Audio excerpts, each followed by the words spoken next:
우리에게 주시는 하나님의 말씀은 마가복음 9장 2절부터 13절의 말씀입니다. 엿새 후에 예수께서 베드로와 야고보와 요한을 데리시고 따로 높은 산에 올라가셨더니 그들 앞에서 변형되사 그 옷이 광채가 나며 세상에서 빨래하는 자가 그렇게 희게 할 수 없을 만큼 매우 희어졌더라. 이에 엘리야가 모세와 함께 그들에게 나타나 예수와 더불어 말하거늘 베드로가 예수께 고하되 랍비여 우리가 여기 있는 것이 좋사오니 우리가 초막 셋을 짓되 하나는 주를 위하여 하나는 모세를 위하여 하나는 엘리야를 위하여 하사이다 하니 이는 그들이 몹시 무서워하므로 그가 무슨 말을 할지 알지 못함이더라. 마침 구름이 와서 그들을 덮으며 구름 속에서 소리가 나되 이는 내 사랑하는 아들이니 너희는 그의 말을 들으라 하는지라. 문득 둘러보니 아무도 보이지 아니하고 오직 예수와 자기들 뿐이었더라. 그들이 산에서 내려올 때 예수께서 경고하시되 인자가 죽은 자 가운데서 살아날 때까지는 본 것을 아무에게도 이르지 말라 하시니 그들이 이 말씀을 마음에 두며 서로 문의하되 죽은 자 가운데서 살아나는 것이 무엇일까 하고 이에 예수께 묻자와 이르되 어찌하여 서기관들이 엘리야가 먼저 와야 하리라 하나이까. 이르시되 엘리야가 과연 먼저 와서 모든 것을 회복하거니와 어찌 인자에 대하여 기록하기를 많은 고난을 받고 멸시를 당하리라 하였느냐. 그러나 내가 너희에게 이르노니 엘리야가 왔을 때 기록된 바와 같이 사람들이 함부로 대우하였느니라 하시니라. 이것은 살아계신 하나님의 말씀입니다. 아멘. 저 위에 꺼주셔도 될 것 같아요. 오늘은 하나님의 영광을 보라라는 제목으로 계속해서 마가복음 시리즈 설교를 하도록 하겠습니다. 여러분 중에서 산에 올라가는 거 좋아하시는 분이 계시나요? 우리가 이제 산에 올라가는 그 묘미 중에 하나는 높은 곳에서 이렇게 낮은 곳을 바라보면 내가 평소에 보지 못했던 광경이 펼쳐지잖아요. 제가 통영을 참 좋아합니다. 제가 처음 통영에 갔던 날 너무 이렇게 감동을 받아가지고 제가 통영을 되게 좋아하는데 그 통영에 가면 그 미륵산이라는 곳이 있는데 거기에 케이블카가 이렇게 정상까지 올라가는데 가보신 분 있으세요? 네, 가보신 분 있으시군요. 근데 제가 두 번을 갔는데 첫 번째랑 두 번째는 또 다르더라고요. 어쨌든 그날 날씨에 따라서 이제 상황이 굉장히 많이 달라지는데 제가 처음에 가서 진짜 깜짝 놀랐습니다. 다 가서 정상에 딱 가서 봤는데 너무 아름다운 광경이 펼쳐지더라고요. 이 사진보다 훨씬 더 아름다운 광경이 그 당시에 정말 환상적이었어요. 너무너무 환상적인 광경을 제가 보고 너무 감동을 받았습니다. 이처럼 산 위는 때로 우리가 상상할 수 없는 놀라운 광경을 우리에게 선물해 줍니다. 본문도 제자들이 산 위에서 놀라운 광경을 목도하고 황홀경에 빠진 이야기를 우리에게 이야기해주고 있습니다. 그리고 그날의 그 감동은 한순간의 추억으로 남았던 것이 아니라 그들의 일생을 이끌어가는 그러한 기억이고 감동이 되었습니다. 그날의 제자들이 경험한 것을 소위 변화산 사건 이렇게 표현을 합니다. 그래서 변화산이라는 이 의미는 여기서 예수님의 형체가 변화되었기 때문에 이제 변화산이라고 이야기를 하는 겁니다. 예수님께서 지난주에 우리가 빌립보 가이사랴를 가면서 제자들에게 하신 질문 혹시 기억하시는가요? 너희는 나를 누구라 하느냐? 그때 베드로가 주는 그리스도이십니다라고 고백을 했잖아요. 그러면서 예수님이 처음으로 제자들에게 무엇에 대해 말씀하시죠? 자신의 죽음과 부활에 대해서 처음으로 이야기를 하셨습니다. 그 후에 이제 본문은 엿새가 지나서 예수님이 3명의 제자들을 데리고 산에 오르셨다고 말씀하고 있는데요. 같이 한번 따라서 다시 한번 읽겠습니다. 시작. 엿새 후에 예수께서 베드로와 야고보와 요한을 데리시고 따로 높은 산에 올라가셨더니 그들 앞에서 변형되사 그 옷이 광채가 나며 세상에서 빨래하는 자가 그렇게 희귀할 수 없을 만큼 매우 희어졌더라. 자, 여기서 엿새 후에라는 이 말이 나오는데 여기 이 말을 우리가 좀 주목할 필요가 있습니다. 왜냐하면 마가가 어떤 시대를 이렇게 구체적으로 언급하는 경우가 드문 경우거든요. 그런데 여기서는 엿새 후에 주는 그리스도이십니다라는 제자들로부터 그 고백을 듣고 나서 엿새 후에라고 이렇게 특정한 날짜를 이야기하고 있다는 것이죠.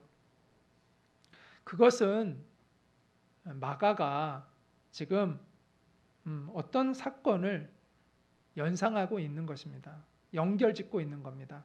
그게 뭐냐 하면 모세가 시내산에서 하나님을 대면했던 사건입니다. 출애굽기 24장에 보면 모세가 시내산에서 엿새 동안을 지나고 나서 하나님을 대면하여 보았다고 말씀합니다.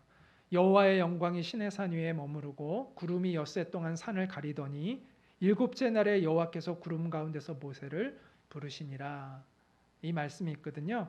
그래서 본문은 이 변화산 사건은 출애굽기에서 하나님이 시내산에서 강림하셨던 그 사건과 연관성이 있다는 것을 이야기를 해줍니다. 마가는 이 모세가 시내산에서 하나님을 뵌 사건이 지금 현재 이 본문에 나오는 사건보다 얼마 전이냐면 약 1300년 전의 일이에요. 그 1300년 전에 모세가 하나님의 영광을 경험한 거죠. 임재를 경험한 거죠. 그것처럼 제자들 역시 산 위에서 하나님의 임재를 경험하게 될 것을 암시하고 있는 것입니다. 자, 오늘 본문에 보면 예수님이 영광스러운 하나님의 형체로 변형되셨다라고 하죠. 변형되었다라고 이야기하는데 여기서 변형되다라는 이 헬라어는 메타몰포라는 단어인데요. 이 메타몰포는 어떤 뜻이냐면 내적인 변화에서 시작해서 외적인 변화까지 이루어지는 것을 의미하고요. 이전과는 완전히 다른 그 형태로 변화되는 것을 의미합니다. 이전과는 완전히 달라지는 것을 의미합니다. 예수님이 하나님의 형체로 인간의 몸에서 하나님의 형체로 완전히 바뀌어진 것을 이야기하고 있는 거죠. 그래서 그 빛이 영광이 너무너무 막 찬란해 가지고 예수님의 그 옷을 뚫고 나왔던 거죠. 그래서 제자들은 그 모습을 보고 놀라움과 경이로움을 느꼈습니다. 제자들이 여태까지 보았던 그 어떤 흰 것보다도 상상할 수 없을 만큼 흰 것을 그들은 경험했죠. 그래서 세상에서 빨래하는 자가 그렇게 희귀할 수 없을 만큼 매우 희어졌더라라고 표현하고 있는데, 자, 이 지금 성경이 누가 쓴 성경이에요? 마가가 쓴 성경이죠. 마가는 누구의 제자예요? 베드로의 제자죠. 그 현장에 누가 있었어요? 베드로가 있었죠. 그래서 아마 베드로가 그런 표현을 했을 거예요. 마가에게. 내가 그 변화산에서 예수님의 그 형체가 변모했을 때 그 예수님의 영광을 봤는데 정말 그 눈부시게 하얀 그런 이 세상에서 빨래로 아무리 빨아도 할 수 없는 그 하얀 그런 영광스러운 형체였다고 이야기해서 마가가 여기에 그렇게 아마 기록해 놓았을 것입니다. 그 예수님의 형체는 어떤 형태였을까요? 아마도 예수님이 이 땅에 오시기 전에 그 영광의 모습이었을 것이고, 또 예수님이 이 땅에 다시 오실 때에 또한 그 영광의 모습이기도 할 것입니다. 자, 이 예수님의 변형은요, 예수님이 누구이신가에 대한 증거죠. 자, 예수님의 제자들이 이 예수님의 영광을 보고 이분이 정말 하나님이시구나라는 것을 몸소 경험하고 있는 것이죠. 그런데 이제 이것은 그들의 놀라움의 시작에 불과합니다. 성경은 또한 이렇게 말씀하는데 4절 같이 읽겠습니다. 시작. 이에 엘리야가 모세와 함께 그들에게 나타나 예수와 더불어 말하거늘. 모세와 엘리야는 구약의 그 선지자들 중에서 가장 위대한 선지자들로 꼽히는 사람이고요. 메시아와 관련되어 있는 인물들이기도 합니다. 모세는 메시아의 등장을 신명기에서 예언해 놓고 있고요. 또 엘리야는 여러분이 잘 아는 대로 죽지 않고 하늘로 승천한 유일한 선지자잖아요. 그런데 이 엘리야가 메시아보다 앞서와서 메시아의 길을 준비한다고 말라기서에, 구약의 맨 마지막 성경인 말라기서에 기록이 되어 있습니다. 또 모세와 엘리야는 하나님을 대면하여 보았던 사람들이었습니다. 특히 모세는 가장 하나님을 가까이에서 만난 사람으로 그렇게 평가받는 사람입니다. 이처럼 모세와 엘리야는 이스라엘 백성들에게 하늘 같은 인물들이죠. 정말 위대한 인물들이죠. 그런데 그런 모세와 엘리야가 지금 예수님과 함께 대화를 나누는 것을 목격하게 되었습니다. 그래서 정신을 거의 잃을 정도였습니다. 우리 같이 한번 5절과 6절을 같이 읽겠습니다. 시작. 베드로가 예수께 고하되 라삐여, 우리가 여기 있는 것이 좋사오니 우리가 초막 셋을 짓되 하나는 주를 위하여, 하나는 모세를 위하여, 하나는 엘리야를 위하여 하사이다 하니, 이는 그들이 몹시 무서워하므로 그가 무슨 말을 할지 알지 못함이더라. 네, 사람들 중에는 이렇게 좀 가만히 못 있는 사람들이 있잖아요. 무슨 말이든 어쨌든 해야 되는 사람들이 있는데, 우리 베드로 선생님이 그런 분 중에 한 분이었던 것 같아요. 무슨 말을 해야 될지 모르는데 일단 뱉고보는 그런 분이죠. 그래서 예수님을 라삐어라고 부릅니다. 이거 자체가 지금 제정신이 아닌 겁니다. 얼마 전에 주님은 그리스도십니다라고 했는데 갑자기 여기서 선생님이 또 갑자기 등장을 합니다. 그리고 예수님을 위해서, 모세를 위해서, 엘리야를 위해서 초막 셋을 지을 테니 이곳에 계속 머물렀으면 좋겠습니다라고 이렇게 이야기를 합니다. 그런데 본문은 그것이 그가 무슨 말을 할지 알지 못함이다. 그러니까 정신없이 하는 얘기라는 거예요. 그 정도로 넋을 잃었습니다. 감동이 되고 흥분한 거예요. 근데 흥분함과 함께 그들의 마음속에 뭐가 있었다고요? 두려워함이 있었다고 합니다. 여러분, 그 사람이 너무 경이로운 광경을 보면요, 두려운 마음이 듭니다. 그 경이로운 두려운 마음이 드는 것이죠. 제자들의 상태가 지금 그러했던 것 같아요. 근데 그때 하늘로부터 또한 음성을 듣습니다. 자, 같이 한번 읽겠습니다. 시작. 마침 구름이 와서 그들을 덮으며 구름 속에서 소리가 나되 이는 내 사랑하는 아들이니 너희는 그의 말을 들으라 하는지라. 문득 둘러보니 아무도 보이지 아니하고 오직 예수와 자기들 뿐이었더라. 자, 구름이 그것을 덮는데요. 구름은 자주 성경에서 하나님의 임재를 상징합니다. 그래서 하나님의 임재가 있을 때는 구름으로 그 영광을 이렇게 가렸습니다. 그러지 않으면 사람들이 그 영광이 너무너무 찬란해가지고 경우에 따라서는 사람들이 다칠 수가 있기 때문에 영광이 이렇게 구름으로 가리는 일들이 성경에 보면 자주 나오거든요. 그래서 모세가 하나님을 뵈러 갈 때도 그 산 위에 구름이 덮여 있었다고 이야기를 하고, 또 솔로몬이 성전을 완공하고 언약궤를 안치했을 때도 그 성전에 구름이 가득 덮었다고 이렇게 성경이 말씀하고 있거든요. 근데 이 변화산 사건에서도 하나님의 영광이 구름으로 이렇게 가려진 상태에서 제자들에게 하나님의 음성이 들렸습니다. 이는 내 사랑하는 아들이니 너희는 그의 말을 들으라, 이렇게 말씀을 하죠. 자, 하나님이, 성부 하나님이 성자이신 성자 하나님 예수님에게 예수님이 누구이신지에 대해서 이렇게 확증해 주는 사건이 전에도 있었죠. 언제 기억이 나세요? 예수님이 처음 세례받을 때 하늘의 문이 열리고 비둘기처럼 성령님이 임하시면서 그때도 너는 내 사랑하는 아들이라, 내가 너를 기뻐하노라, 이렇게 하나님의 음성이 들렸거든요. 그때 그 음성을 세례 요한이 들었습니다. 그 예수님에게 세례를 주는 세례 요한이 들었는데, 오늘은 예수님의 제자들이 그 음성을 듣고 있습니다.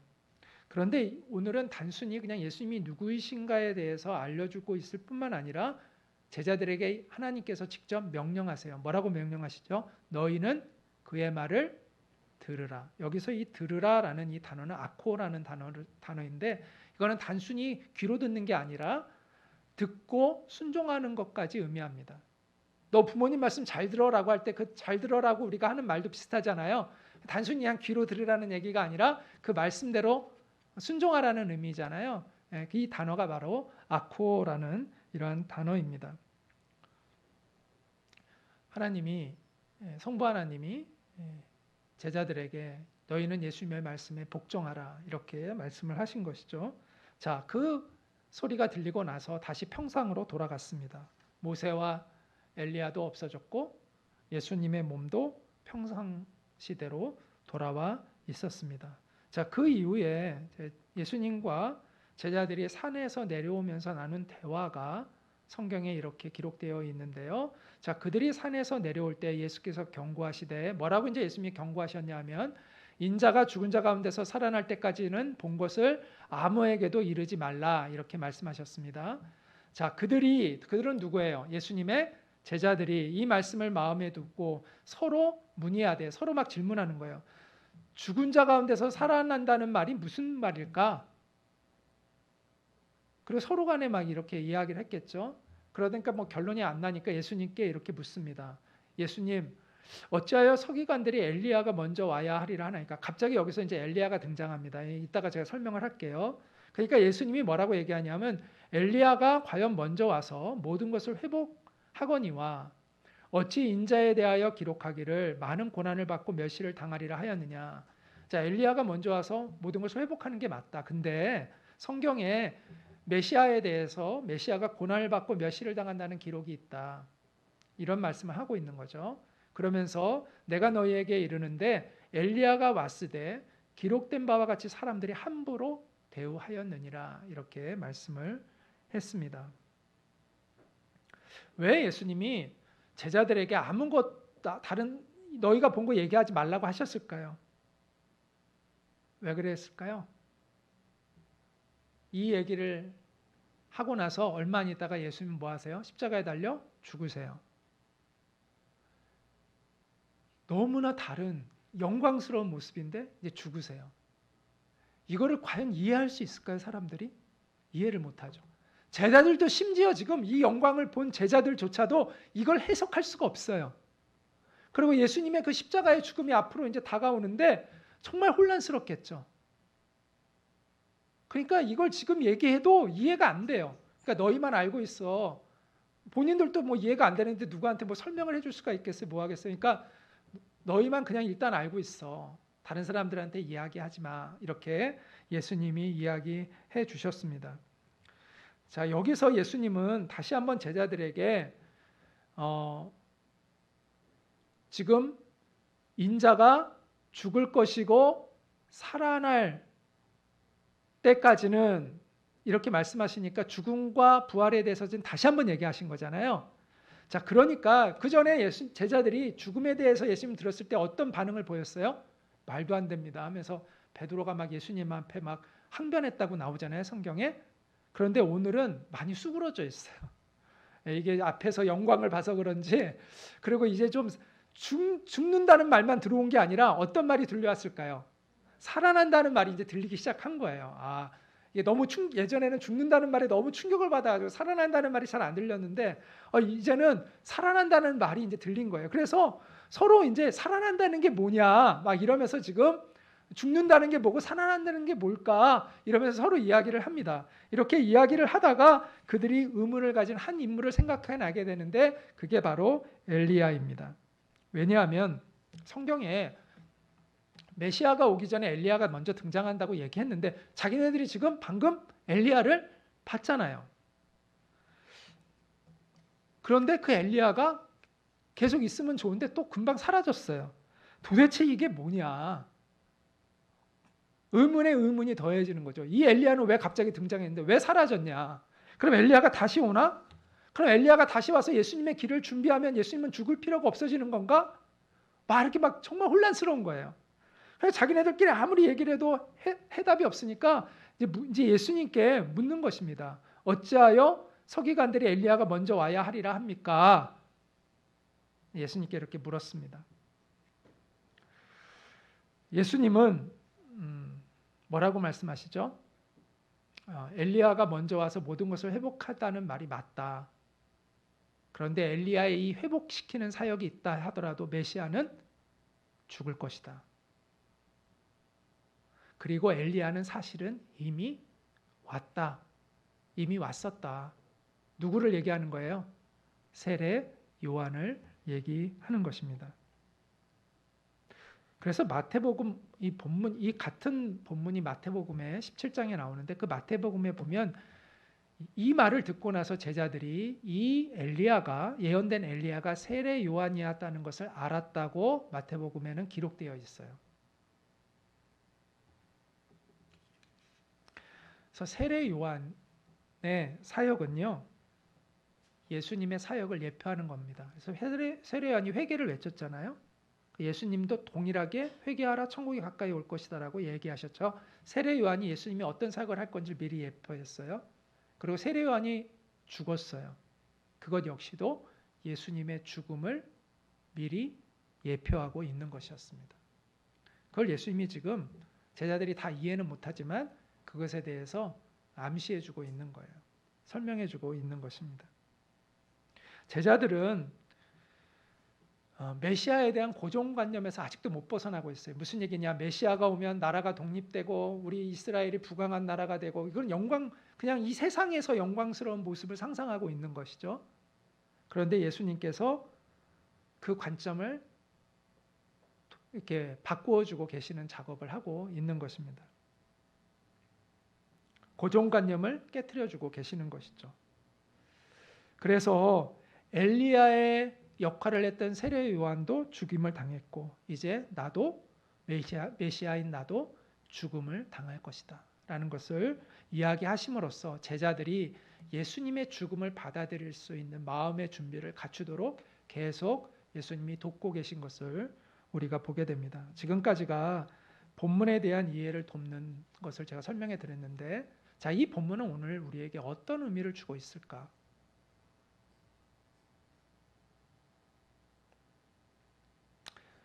변화산 사건은 저는 예수님이 제자들을 위해서 배려하신 최고의 사건이라고 생각합니다.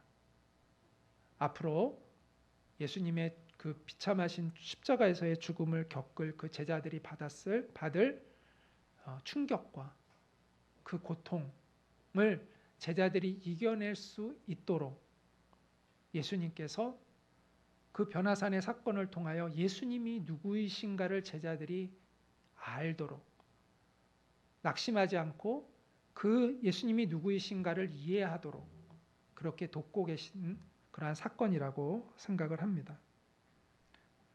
예수님은 그 사건을 통해서 제자들이 그 충격을 이겨내기를 원하셨다는 것이죠. 그래서 실제로 제자들은 이 광경을요 평생에 잊지 않습니다. 베드로가 죽기 전에 쓴 서신으로 이렇게 흔히 우리가 이해하고 있는데, 이제 얼마 안 남았어요. 살 날이 얼마 안 남았다고 생각한 베드로가 성도들에게 그들이 하나님의 백성으로서 어떻게 살아야 하는지를 이야기를 하면서 이런 이야기를 합니다. 우리 주 예수 그리스도의 능력과 강림하심을 너희에게 알게 한 것이 교모의 만든 이야기를 따른 것이 아니야. 우리가 거짓말로 꾸며낸 이야기가 아니다. 이렇게 얘기합니다. 예수님이 다시 능력으로 오실 것을 우리가 너희에게 이야기했는데 그게 우리가 교묘하게 만든 이야기가 아니다. 우리는 그의 위엄을 친히 본 자라. 이렇게 이야기를 합니다. 그러면서 지극히 큰 영광 중에서 이러한 소리가 그에게 나기를, 예수님에 대하여 이런 소리가 들렸다는 거죠. 이는 내 사랑하는 아들이요 내 기뻐하는 자라 하실 때 그가 예수님이 하나님 아버지께 존귀와 영광을 받으셨느니라. 이 소리는 우리가 그와 함께 예수님과 함께 거룩한 산에 있을 때 하늘로부터 난 것을 들은 것이라. 바로 오늘 이 변화산 사건을 베드로가 기억하면서 성경에 기록하고 있는 게 베드로 후서 1장 16절부터 18절의 내용이라는 거예요.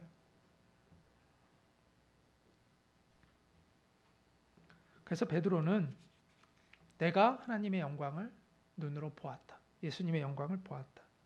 주님은 반드시 그 영광스러운 모습으로 이 땅에 다시 오실 것이라고 약속하셨다. 너희들은 그 믿음 위에 견고히 서고 너희도 그 영광을 바라보며 소망을 가져야 한다라고 이야기해주고 있는 것입니다. 자, 초대교회 성도들에게 있어서 예수님의 영광은요 단순한 교리가 아니었습니다. 그러니까 머리로 아는 그런 지식이 아니었어요. 그들의 삶을 이끌어가는 생명력을 가지고 있었다라는 것이죠. 예수님의 영광을 정말 아는 그들은 예수님의 재림을 고대하며 살았고, 또 예수님의 재림은 언제나 그들의 삶에 임박한 사건이었어요. 그래서 영적인 긴장감이 있었다는 거죠. 그래서 세상과 구별된 삶을 살아갈 수 있었고, 그래서 예수님의 말씀에 복종하며 살 수 있었고, 소망을 이 땅에 두지 않고 하늘에 두며 살아갈 수 있었던 것입니다. 그래서 그들은 로마의 황제가 주님이시다, 황제가 주님이시다라는 그러한 고백을 강요받던 시대에 뭐라고 얘기하죠? 예수가 우리의 주님이시다라는 그 고백을 했습니다. 그래서 그들은 어떻게 되었습니까? 감옥에 가고 죽임을 당해야 했습니다. 그래도 그들은 기쁨으로 그 믿음의 길을 선택을 한 거죠. 여러분은 예수님의 영광을 머리로 알고 있습니까? 마음으로 알고 있습니까? 예수님의 교리를, 십자가의 교리를, 십자가를 교리로 내가 아는 것과 예수님의 십자가가 나의 십자가가 되어 있는 것은 다른 차원이죠. 예수님의 부활이, 내가 그냥 예수님의 부활을 교리로 알고 있는 것과 예수님의 부활이 나의 삶의 생명력으로 되어 있는 것은 다른 차원인 것입니다. 예수님의 재림이, 예수님 다시 온다는 것을 그냥 우리가 교리로 알고 있는 것과 예수님의 재림이 나의 소망으로 되어 있는 것은 정말 다른 것입니다. 여러분은 예수님의 그 영광을 머리로 압니까? 아니면 마음으로 알고 있습니까? 우리는 목숨을 걸고 자신들의 신념을 지켜낸 그 사도들의 증언을 확신하죠. 우리가 그들이 전한 증거가 확실하다는 걸 어떻게 알죠? 그들이 그걸 전해가지고 자기네들이 부자가 되었다, 그들이 세상에서 성공했다라고 하면 우리는 아마 그들의 말을 믿지 못할 거예요. 저 부자가 되려고 그런 거짓말 했나? 성공하려고 그런 거짓말을 퍼뜨렸나? 이렇게 생각하겠죠. 그런데 그 말을 전하면 뻔히 자기네들이 감옥에 갈 걸 알고 죽임을 당할 걸 알면서도 그 말을 했다면 그 이유는 한 가지밖에 없잖아요. 그 사실이니까 자기네들이 외면할 수 없는 진실이었기 때문에 그 진실을 이야기할 수밖에 없었죠. 그래서 우리는 그 제자들의 말이 거짓말이 아니라 사실이라는 것을 확신합니다. 그런데 우리가 그들의 한 말이 진실이라는 걸 확신한다고 해서 우리도 그들처럼 살 수 있을까요? 우리가 예수님의 제자들의 한 말이 사실이라는 건 머리로는 아는데, 그렇다고 해서 우리가 제자들처럼 예수님을 정말 따르는 삶을 살아갈 수 있을까요? 자, 우리가 정말 제자들처럼 예수님을 따르는 삶을 살아가려면 우리도 경험을 해야 된다는 거예요. 무엇을? 하나님의 영광을. 그냥 제자들이 한 말이 진실인 걸 확신하는 차원에서 우리가 예수님을 따라갈 수 있는 것이 아니라 우리도 제자들처럼 예수님의 영광을 경험해야만 우리도 주님을 따라갈 수가 있다는 것입니다. 물론 우리는 그들과 똑같은 방법으로 주님을 경험하는 것은 아닙니다. 똑같은 방법, 똑같은 과정은 아니죠. 그러나 우리도 역시 그들이 주님의 영광을 경험한 것처럼 우리도 역시 주님의 영광을 내가 경험해야만 끝까지 믿음을 지키며 그 길을 걸어갈 수가 있는 것입니다. 그게 뭔지 아세요? 그게 예배의 체험이라는 거예요. 그게 예배예요. 하나님의 영광을 경험하는 것이 예배입니다. 예배는 지금 우리가 드리는 이 장소에 국한되어 있지 않습니다. 우리가 어떤 곳에서든 그 하나님의 영광을 경험하는 체험이 있다면 그것이 곧 예배의 현장인 것입니다. 우리는 예배를 경험해야 됩니다. 하나님의 영광을 우리의 삶에서 경험해야 돼요. 일터에서도 경험할 수 있고 가정에서도 경험할 수 있고 또 우리가 지금 예배드리는 이 공간 안에서도 경험할 수 있죠. 근데 어쨌든 우리는 예배를 경험해야 하는 겁니다. 하나님의 영광을 체험하는 것을 우리는 체험해야 하는 것이죠. 하나님의 영광을 체험해야 하는 것이죠. 그래야 우리가 주님이 가신 그 길을 우리도 걸어갈 수가 있습니다.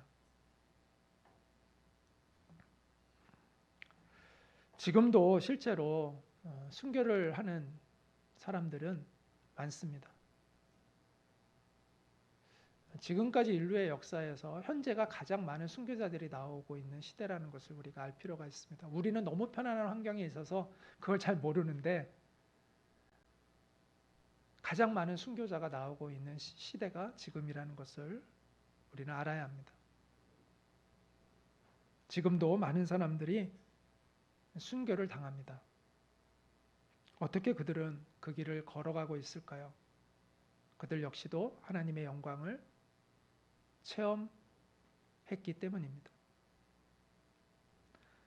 그 영광을 체험하지 않고서 어떻게 그 길을 걸어갈 수 있겠습니까? 주님을 따르는 자에게 약속된 그 영광이 무엇인지를 그들이 알기 때문에 주님을 왕으로 모시고 살아가는 사람들이 누리게 될 그 영광을 그들이 알고 있기 때문에 그들은 그 믿음의 길을 걸어갈 수가 있는 것입니다. 대한민국에서 살아가는 우리는 물론 목숨을 내놓을 필요는 없죠. 예수님을 믿기 때문에 우리가 실제로 죽임을 당하거나 하는 그러한 환경에서 우리가 살아가지 않아요. 그러나 이 땅에서 종교의 자유가 있는 이 땅에서도 우리가 예수님을 따르는 길을 간다는 것은 결코 쉬운 것은 아닙니다. 이 역시도 십자가의 길을 가고자 우리가 결단하지 않으면 결코 우리는 이 땅에서도 믿음의 길을 걸어갈 수 없습니다. 우리가 주님의 영광을 정말 알지 못한다면 우리가 이 땅에서도 우리는 믿음의 길을 걸어갈 수가 없습니다. 하나님의 영광을 경험하는 예배자가 우리 모두가 될 수 있기를 정말 원하고 소망합니다. 세상 사람들은 환난, 고난은 무조건 피하는 것이 좋다고 생각합니다. 그러나 우리는 다른 차원으로 환난과 고난을 이해할 필요가 있습니다. 물론 환난 가운데는 피해야 할 환난이 있어요. 무슨 얘기냐 하면 우리가 환난도 내가 잘못해서 받는 환난이 있잖아요. 그런 건 가능한 한 안 하는 게 좋은 거죠. 때로는 우리가 죄져가지고 환난을 당할 때도 있잖아요. 잠시 누리는 그 쾌락에 눈이 멀어가지고 또 그 탐욕에 눈이 멀어가지고 나중에 우리가 잘못된 일을 당하는 일들도 많잖아요. 우리가 그런 환난을 당해서는 안 되겠죠. 그런데 어떤 환난은 영적으로 복된 환난이 있습니다. 그런 환난은요, 피하지 않고 우리가 적극적으로 그것을 취해야 합니다. 그래서 사도 바울은 고린도 교회 성도들에게 이렇게 이야기를 했습니다. 같이 한번 읽겠습니다. 시작. 지금 우리가 겪는 일시적인 가벼운 고난은 비교할 수 없을 정도로 영원하고 크나큰 영광을 우리에게 이루어 줍니다. 자, 이런 고난은 받아야 된다는 거예요. 하나님의 그 크고 영원한 영광을 우리에게 주는 그 고난은 기꺼이 우리가 적극적으로 받고자 해야 한다는 것입니다. 우리에게 복이 되는 고난이 있습니다. 하나님의 약속이 담겨 있는 고난이 있습니다. 그 고난은 하나님의 진리를 따르기 때문에 겪는 고난입니다.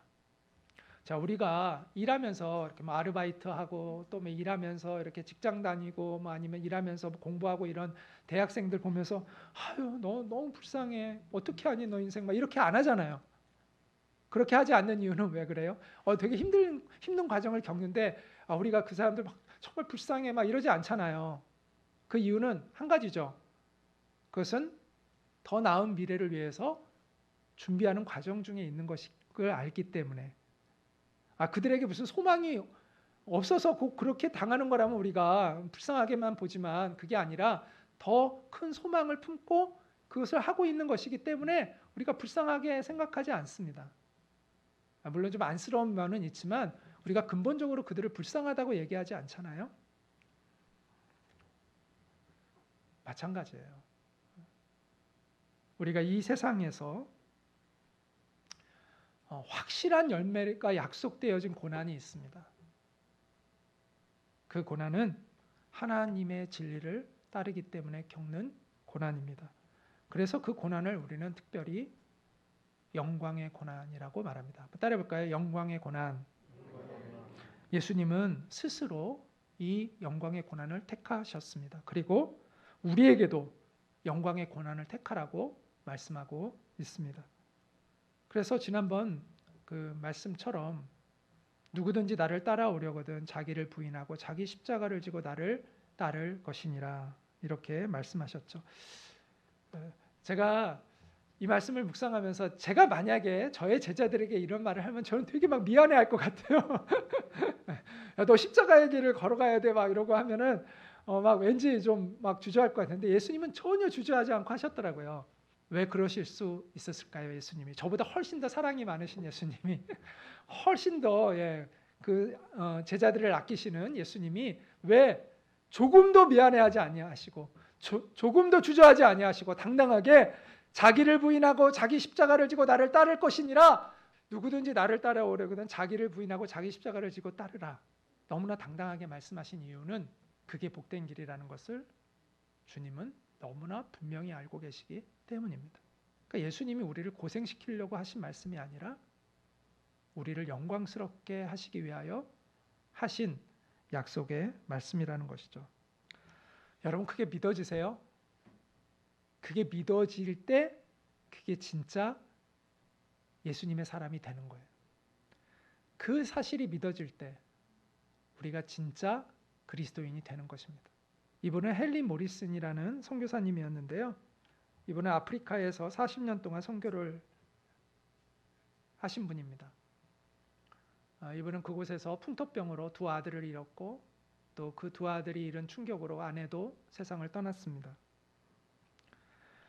그러나 그는 포기하지 않고 마지막까지 아프리카에서 선교를 마치고 이제 그의 은퇴를 하고 그의 고향 뉴욕으로 배를 타고 돌아왔습니다. 마침 그 배 안에 당시에 아프리카를 순방하고 또 코끼리 사냥을 하고 돌아오는 루즈벨트 대통령이 타고 있었습니다. 배가 도착하자 루즈벨트 대통령을 맞이하는 화려한 환영식이 열렸습니다. 붉은 카페트가 깔리고 군악대가 연주하고 예포가 발사되었습니다. 루즈벨트 대통령을 환영하기 위해서 수많은 사람들의 인파가 나왔고 화려한 꽃다발이 전해졌고 뉴욕 시장이 나와서 환영 인사를 했습니다. 그러나 이 모리슨 선교사님을 환영하기 위해 나온 사람은 단 한 명도 없었습니다. 그는 항구에 내려서 쓸쓸하게 길을 걷다가 갑자기 서러운 마음이 밀려왔다고 합니다. 그리고 그는 주님께 이렇게 외쳤다고 합니다. 주님, 이것이 제가 40년 동안 청춘을 바치고 건강을 바치고 인생을 바쳐서 헌신한 결과란 말입니까? 그때 그의 마음속에 다음과 같은 하나님의 음성이 분명하게 들렸다고 합니다. 사랑하는 내 아들아, 너는 아직 고향에 돌아온 것이 아니다. 네가 참으로 고향에 돌아오는 날에는 군악대의 나팔 소리가 문제겠느냐? 그것과 비교할 수 없는 하늘의 천군 천사의 나팔 소리로 너를 맞이해 주리라. 붉은 카펫이 문제겠느냐? 그것과 비교되지 아니할 황금으로 네가 걸어갈 길을 포장해 놓으리라. 많은 사람들의 환영이 문제겠느냐? 너의 사랑하는 아내와 너의 사랑하는 두 아들이 하늘에 있는 수많은 성도들과 함께 너의 오는 길을 마중 나갈 것이다. 그리고 무엇보다도 내가 친히 너를 마중 나갈 것이다. 아들아, 끝까지 충성해라. 거기에 너의 영광이 있을 것이다. 나는 변함없이 너를 사랑한다. 이렇게 하나님이 주시는 음성을 들었습니다. 그는 벅차오르는 감격의 눈물을 흘렸고 다시 새롭게 마음을 다잡을 수 있었다고 합니다. 독일의 철학자였던 마르틴 하이데거는 이런 말을 했습니다. 오늘을 살아가는 현대인들은 길을 잃어버렸다. 그 가운데 가장 큰 비극은 영혼의 고향길을 잃어버렸다는 것이다. 사람들이 영혼의 고향을 잃어버리고 살아갑니다. 그래서 세상이 허무한 줄 알지만 그냥 이 세상에 매여 살아갈 수밖에 없습니다. 그러나 우리는 예수 그리스도 안에서 우리의 영혼의 고향을 되찾은 그러한 사람들입니다. 그래서 우리는 세상 사람들이 두려워하는 것에서 자유롭게 될 수 있었고 이제는 진리를 따르는 새로운 인생을 우리는 선택하며 살아가는 사람들이 된 것입니다. 이 세상은요, 잠시 나그네로 있다가 떠나는 곳에 불과합니다. 이곳에서 우리가 아무리 찬란한 영광을 누린다 하더라도 그 영광은 곧 소멸되고 말 영광일 것입니다. 그 소멸될 영광에 여러분 심취하지 마십시오. 그리고 또한 이 땅에서 잠시 겪는 그 고난에 낙심하지 마십시오. 이곳은 우리의 본향이 아닙니다. 본향이 따로 있습니다. 우리를 위해서 주님이 예비해 놓으신 본향이 있습니다. 믿음의 눈을 들어서 그 본향을 바라보는 여러분이 되시기를 바랍니다. 중요한 것은 내가 가고 있는 그 길이 앞서서 주님이 가신 그 길인가라는 겁니다. 여러분은 지금 어떤 길을 가고 계신가요? 여러분이 지금 걸어가고 있는 그 길은 주님이 걸어가신 그 길을 여러분도 따라가고 있나요? 그 길을 우리가 따라가고 있다면 우리는 주님이 약속하신 그 영광스러운 본향이 우리에게 보장되어 있고 약속되어 있는 것입니다.